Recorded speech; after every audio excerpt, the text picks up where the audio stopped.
Today I have the pleasure of talking to author Taraneh Matloob, and she's the author of a brand new book that is coming out about a girl or a child who is learning a new language in a new country and the struggles and frustration that an immigrant child might feel in that situation, and also how the role the arts can play in helping bridge those kinds of linguistic gaps. So be sure to join us. Usually we're here on Thursdays at 2 o'clock Eastern, but make sure to watch your announcements because sometimes we might have to change that slightly. But we are here every week bringing you interviews with authors of diverse and multicultural books for children and teens. So thank you all for joining us.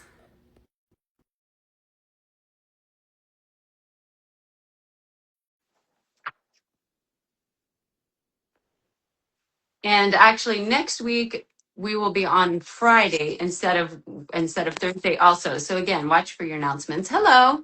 Hi, Good to see you. great to see you too. Thank you so much for inviting me. Oh, I'm so glad it worked out. And thank you for being flexible and finding time in your busy schedule to talk Sure. with us. It's such a pleasure. Thank you so much. Well, why don't we go ahead and you can introduce yourself and let us know what was your journey to becoming an author? My name is Taraneh Matloob. I am from Iran and I came to the United States in 2008. And my journey becoming author goes back when I was a child, and it's like a picture book from my favorite Iranian author. I read it. It was called "The Goat Who Was Lost," and I was so inspired by this picture book that I dreamed of becoming author. And very strange. When I grew up, the author became my mentor. Wow. Yeah. How did you meet the author? I was always following his books and his writing. I loved his writing for children and for adults. And I searched for him for a long time. I couldn't find him. And someone just suggested that he has open door for writers, illustrators at his house every Thursday. So, That's amazing. yeah. And now you're also a professor. You're associate professor of literacy, education, and children's literature. And you have a focus on multicultural children's literature. Right. So, from that academic perspective, why are books like yours that have diverse representation, why are they so important for children? In academia, we always have this lens of mirrors, windows, and doors. And it's very important for us to share that metaphor deep enough with our pre-service teachers and in-service teachers, because children use books. Um, they want to see themselves in the books.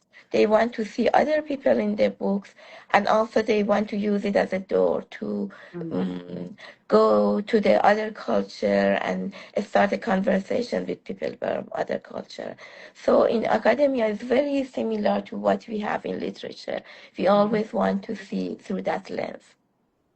And something I found really interesting is that when you first started writing, you were writing in Persian and Farsi.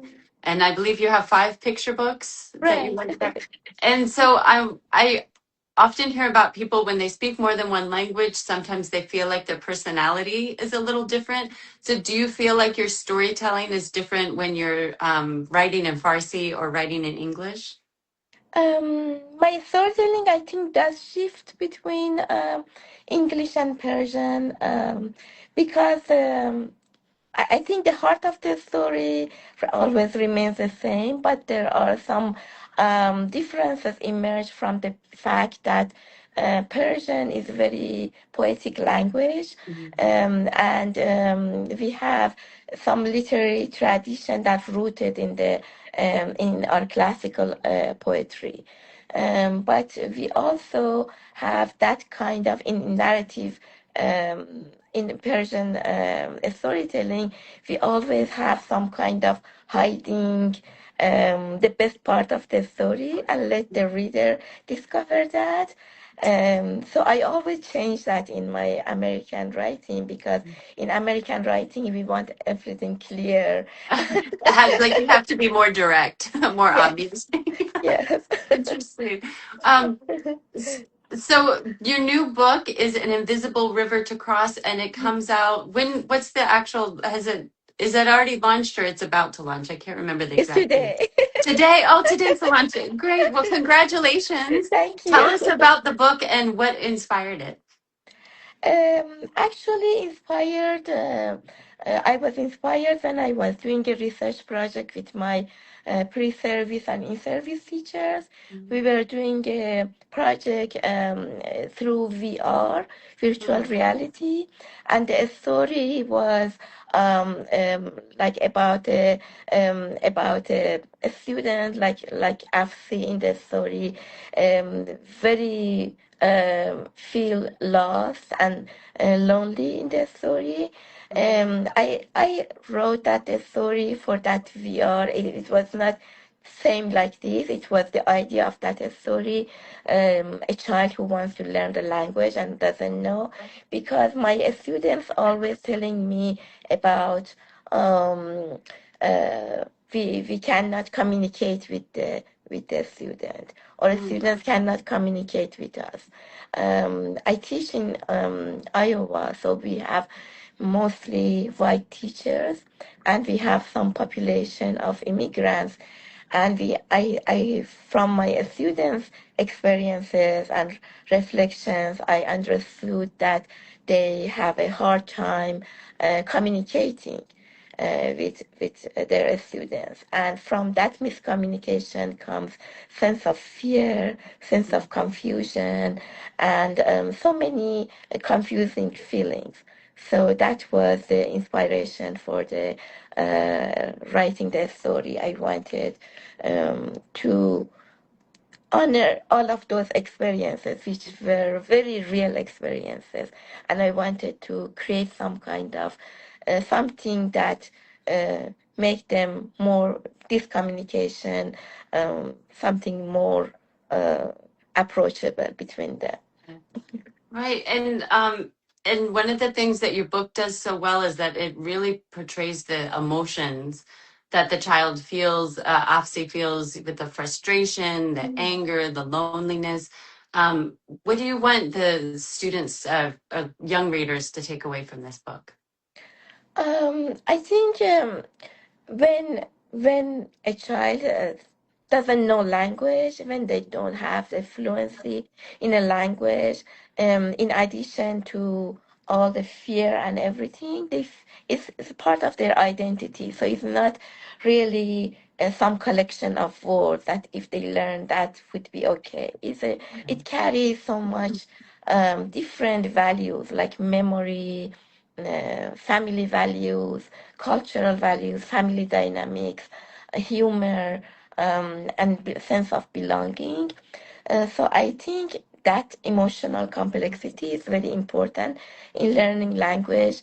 So I hope our readers take away that and just understand and honor that emotional complexity, that help children feel seen rather than be confused, because it's not a very easy place to be, and only with few words is not that communication doesn't happen. It makes more like a communication like the student made with that with Afri, the character in the book. Well, that was one of the things I loved about the book. It was interesting is that it's another child who comes up with the solution, and rather than the adults around them, which is to use art as a way of expression. And so, what role do you think that the arts can play in a child's life, especially one who's going through a challenging time like this?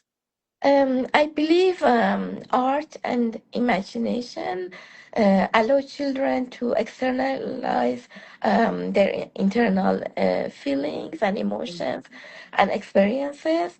So art and imagination, they can open the door to alternate reality for them. Mm. So I think they are really, really important. They play a very important role in different stages of their uh, their learning. Yeah, and I think if I remember correctly, some of the supplementary materials you had for your first book, Dear New Friend, were all about imagination. So how can teachers, because I know you work a lot with teachers, how can they kind of encourage that in the classroom, especially talking about language and cultural differences? I think it's important to give their students different way to respond. So sometimes students prefer writing. Sometimes the Mm. students um, they like to express themselves through drawing. Sometimes through them different motions. So if we use some multimodal language learning and provide them different devices to expose themselves, that would be very helpful for the students. Can you talk to some about the imagery in your book? Because you have such powerful imagery. Like one of them is, obviously says that learning the new language is like being caught in a spider web. And where the title of the book comes from is that having the language difference is like having to cross an invisible river. So talk to us about the imagery in this book. So when we, for example, when we ask children to learn a new language and that is hard, that is abstract, and they may listen for a moment, but they will they will forget it. Yeah. But how it feels like that. So we need to show our students how that feels. So when they feel that emotion, they never forget. And when we bring some imagery, some powerful imagery, they never forget.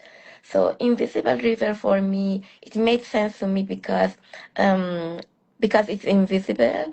Other people cannot see that. And to others, outsiders, they don't see any blockage, they don't see any problem, but then to the child, it feels something out of control.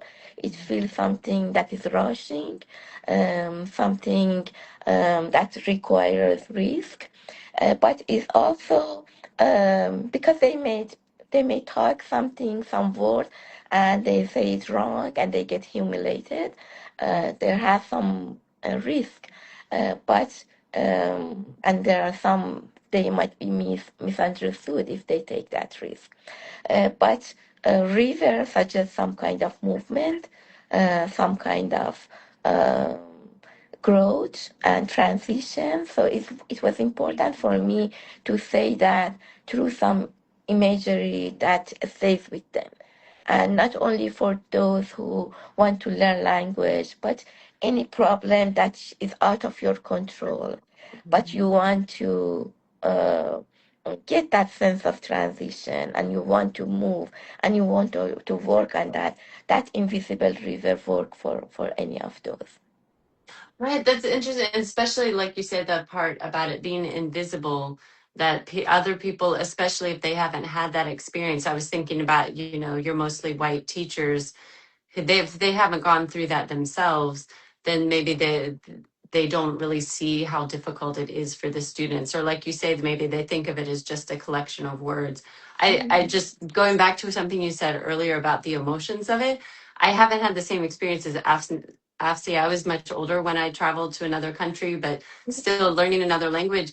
One of the hardest things for me is I wasn't funny. Like, like you said, like you have all the cultural, everything else, like you Yeah. don't feel like you can really express who you really are, like with the humor and with or you feel like you're just not very intelligent anymore, like you come across. So I just think you captured all that so beautifully. And it also relates to your previous book, Dear New Friend, which I loved. It is such a beautiful book. And it's also about kind of a child who's just moved to this country, but it's less, I mean, it includes the language, but it's more about generally bridging cultural differences. but it does it in such a sweet, welcoming, loving kind of way. How do you think books like yours help kids who do experience these differences and want to form friendships across these kind of divides? I believe books function as bridge. I remember Catherine Patterson says that if you find a friend in books, like characters from different countries in the book, you become friends with those characters. And Mm. when those are your friends, you don't want their country harm. You don't want to their culture harm. You because they are your friends. They are on your side. So, so I see books as a bridge, and I. Was introduced with this concept when before coming to the US when I was reading Yella Lepman's book that she was talking about the founder of EB. She was talking about books as bridges, and I really believe that is true. And in my experience, I see that in my students too. They have passion to use those books as bridges. They are very passionate about that. What kind of response have you gotten? Well, I suppose An Invisible River to Cross just came out, so but what response have you gotten to students from of your previous book, Dear New Friend? They really love it. Many of my students, they purchased the book. And Oh. they had our UNI a student organization. They set up an interview with me. They were curious about the story. They wanted to advocate for it. And it's very important for them to bring books from other cultures, and especially to their students. They want to share something that is unfamiliar and provide some mirrors, windows, and doors for them. I'm curious if I know I didn't ask you this ahead of time, but Sure. talking about like the themes that you have in your books here, I'm wondering what were your books about that you wrote in Persian? Did they have similar ideas, or if that I don't know, was that before you came to the US or after? It was Or just before. before, so were Yeah. your topics very different than what you write about after having that experience? It was not very cultural specific. It was Mm, more playful with language. mm, One of the books that I was inspired to write it. It was about a little girl who she lost his dad, and it was about the death. So I know death is a very complicated subject for being in picture books, but I really inspired by my friend's um, child who lost his dad in an accident. And the way that she responded to death of fire, I try to mirror that in my book. All the imagination, all the conversation that she had with the father through playing with the clothes, and all of the feeling that he's still looking after them and everything. So that was one of the books. One of the books that the very first book that received many awards in when I was in Iran. It was a book about a child who everyone was telling her when you are going to behave, and everything she was doing was wrong. So that was a series of many adventures until she knows that behaving is not really the purpose of that is a Do you, part of childhood. those sound like such wonderful books. Do you ever think about translating them into English? They translated already, but they are not very good translation. Mm, So it was the publisher translation, and it's now I look at them and I see like a mix of British American. I don't approve it now, but at that time I really didn't right. know that. Yeah, but I would love to have them translated. Yeah, it is something that, um, especially a book that I wrote about the Great Wall of China. And actually it was the first time I was introduced to the concept of multicultural literature. I didn't know anything about before writing that. So I wrote that book and I shared that with my publisher, and they said this is a very nice story, but you need to change the Great Wall of China to something like a monument in Iran, because you are not allowed to write about another culture. And that book never published, but it became a cornerstone for me to study multicultural literature, because I started thinking, oh, why I'm not supposed to write about another culture, and what are the I didn't know about that at all, but that became my doctoral research question. Well, so what was the reasoning of why you weren't? Because they thought children wouldn't be interested in it, or they like wanted you to focus the on men? Like the insider outsider debate that we have in the Oh, right. US, they said outsiders are not supposed to write about. You write about your own culture because you know about that culture. But it was not like I changed the monument and it will be.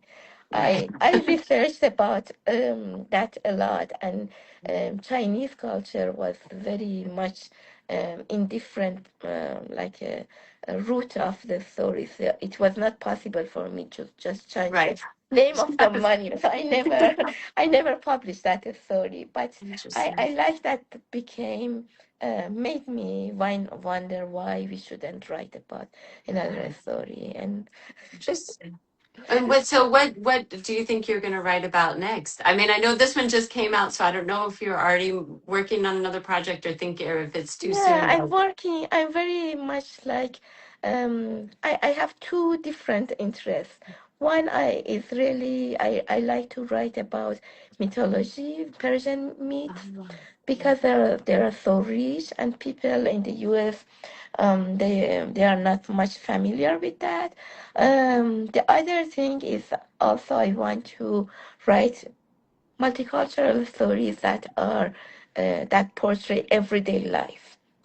So it's not a specifically different culture, but portray a daily life of Persian boy or girl. I love it. It seems like I've seen more books come out that are by Iranian American authors, but not nearly as much as some other groups. So I can't wait to have more of your books come out. And Me again, too. well, for anybody that's joined us, like again, we're talking about Invisible River to Cross, which just comes out today, launches today. So congratulations again, and Thank you. thank you for joining us. Anybody that's joined us late, if you missed the beginning, you can watch it all. It'll be up on Instagram in just a few minutes, and later on our YouTube channel. So thank you so much for joining Thank us you so today. much. It was It was so great to great talk with talking you. to you. Thank you very much. Thank you. Bye, everybody.